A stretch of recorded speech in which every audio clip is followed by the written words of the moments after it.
আবু তাহের লক্ষ্মীপুর থেকে প্রশ্ন করেছেন, হাত ও পায়ের 6 নম্বর আঙ্গুলের জন্য ছেলে মেয়েদের বিয়ে ফিরে যায়, এই অতিরিক্ত আঙ্গুল কাটা যাবে কি? ধন্যবাদ আবু তাহের ভাইকে, অত্যন্ত জরুরি একটা প্রশ্ন করেছেন, আমাদেরকে জানা বোঝার তৌফিক দিয়েছেন, উনি ব্যবস্থা করে দিয়েছেন, ওনাকে ধন্যবাদ। হাত ও পায়ের বর্ধিত 6 নং আঙ্গুল, এটা দেখলে অনেকে বিয়া ফিরে যায়, এটা কাটা শরীয়তে জায়েজ আছে কি? দেখেন, অতিরিক্ত আঙ্গুল উলামায়ে কেরাম ফুকাহায়ে কেরাম বলেন এই প্রয়োজনে অবশ্যই এই আঙ্গুল কেটে অপারেশন করে কেটে দেওয়া এটা জায়েজ আছে, যদি স্বাস্থ্যের ঝুঁকি না হয়।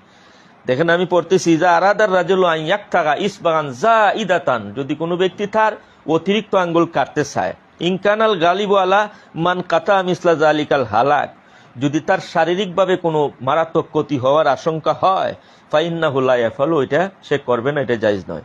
ওয়া ইনকানাল গালিবু হুয়ান নাজাত, যদি সেইটা থেকে মুক্তি পাওয়ার প্রবল আশা থাকে, কোনো স্বাস্থ্যগত ক্ষতির আশঙ্কা না হয়, তাইলে ফাতোয়া হিন্দিয়া কিতাবের মধ্যে আছে ফাহুয়া ফি সাতিম মিন জালিকা, এটা তার জন্য বৈধ আছে। ফতোয়া হিন্দিয়া 5 নং খণ্ড 340 নং পৃষ্ঠা।